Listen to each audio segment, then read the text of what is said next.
नमस्कार बच्चों, संस्कृत पाठशाला में आप सभी का स्वागत है। हम अब तक पाठ पढ़ रहे थे।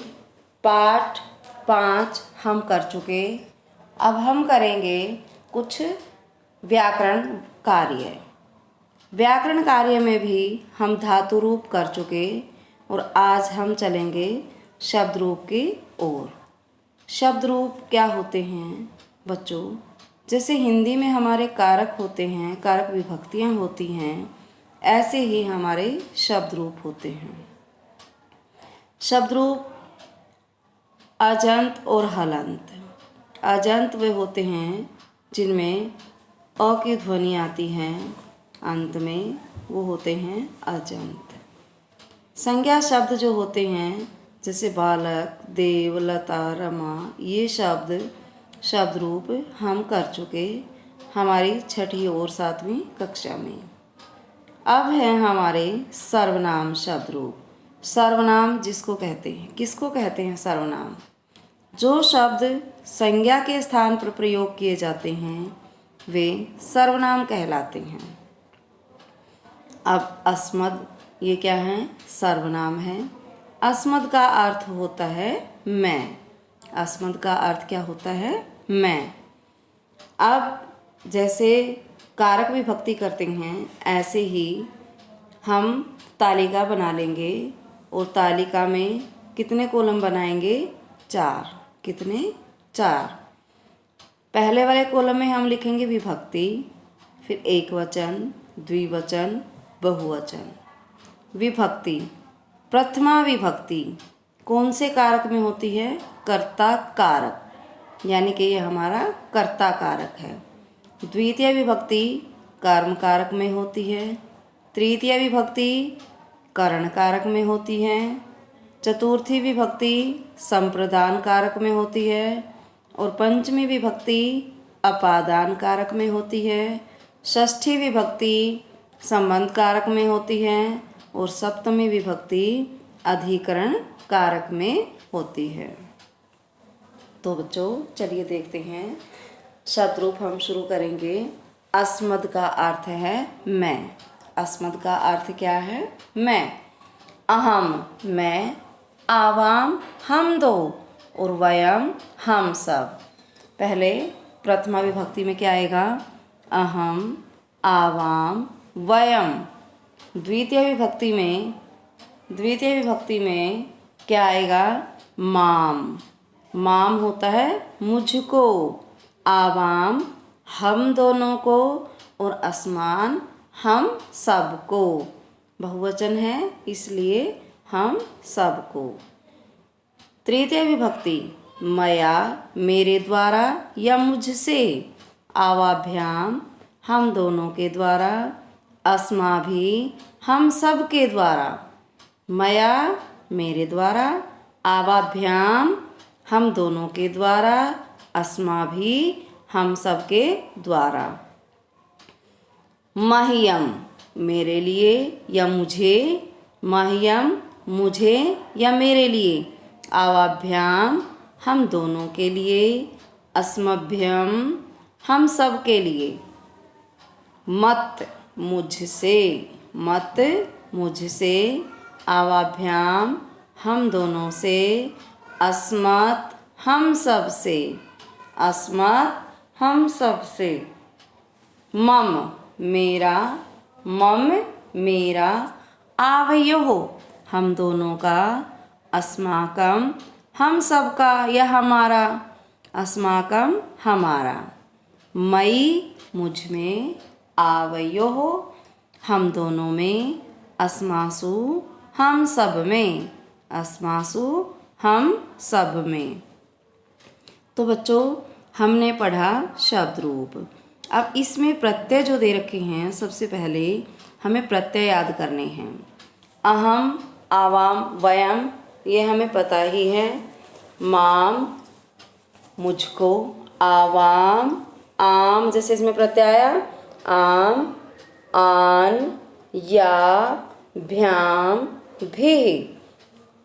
मह्यम, भ्याम, भ्यम, त, भ्याम, त मम आवयोः योः कम और मयि आवयोः योः प्रत्यय है इसमें, अस्मासु आसु प्रत्यय है इसमें।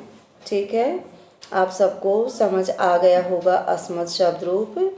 अब हम करेंगे युष्मद् शब्द रूप। युष्मद् शब्द रूप में क्या है, अस्मद् की तरह है। अस्मद् था मैं और युष्मद् है तुम। उसमें क्या आया था, अहम, आवाम, वयम। ठीक है, जो उत्तम पुरुष वाला होता है। अब इसमें आया है मध्यम पुरुष। मध्यम पुरुष कौन होता है, त्वम, तुम, युवाम, तुम दोनों, यूयम, तुम सब। त्वम होता है तुम, युवाम, तुम दोनों, यूयम, तुम सब। पहले प्रथमा विभक्ति याद करेंगे, त्वम, युवाम, यूयम। द्वितीय विभक्ति, त्वाम, युवाम, युष्मान, त्वाम, युवाम, युष्मान। त्वाम तुझको, युवाम तुम दोनों को, युष्मान तुम सबको। त्वया तुम्हारे द्वारा, युवाभ्याम तुम दोनों के द्वारा, युष्माभि तुम सब के द्वारा, तुभ्यम तुम्हारे लिए, युवाभ्याम तुम दोनों के लिए, युष्मभ्यम तुम सब के लिए। त्वत् तुमसे या तुझसे, युवाभ्याम तुम दोनों से, युष्मत् तुम सब से। तव तुम्हारा, युवयोः तुम दोनों का, युष्माकम तुम्हारा। त्वयि तुम सब में या तुझ में, युवयो तुम दोनों में, युष्मासु तुम सब में।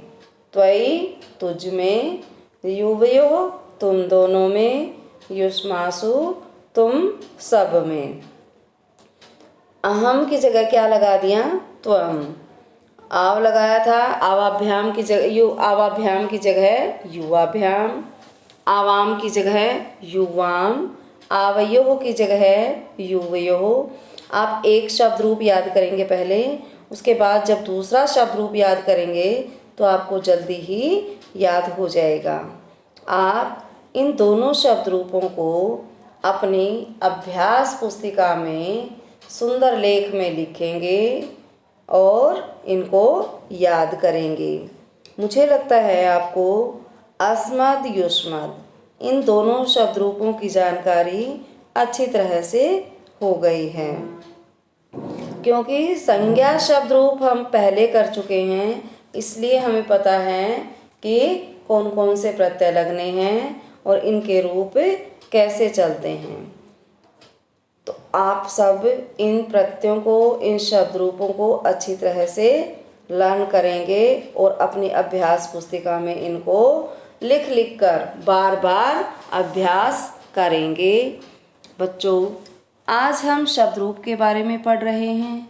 शब्द रूप हमें पता चल गया क्या होते हैं शब्द रूप।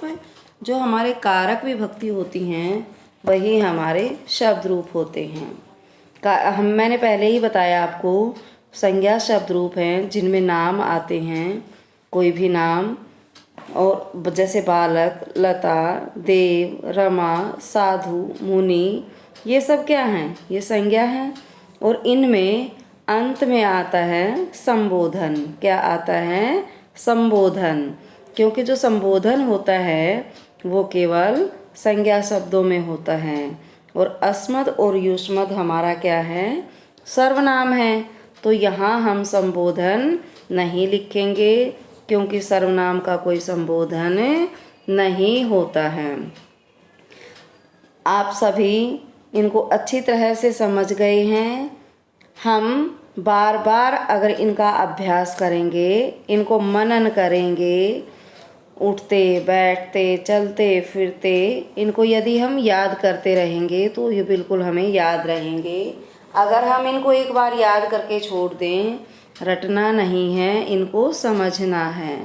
क्योंकि रटी हुई चीज़ कम समय के लिए होती है और अगर हम इनको समझकर करते हैं तो ये हम इनको कभी भी नहीं भूलते। तो बच्चों, आपने क्या करना है, बार बार इनका अभ्यास करना है। बार बार अभ्यास करोगे तो इनको आप अच्छी तरह से समझ पाओगे।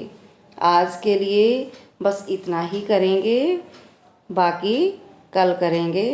धन्यवाद।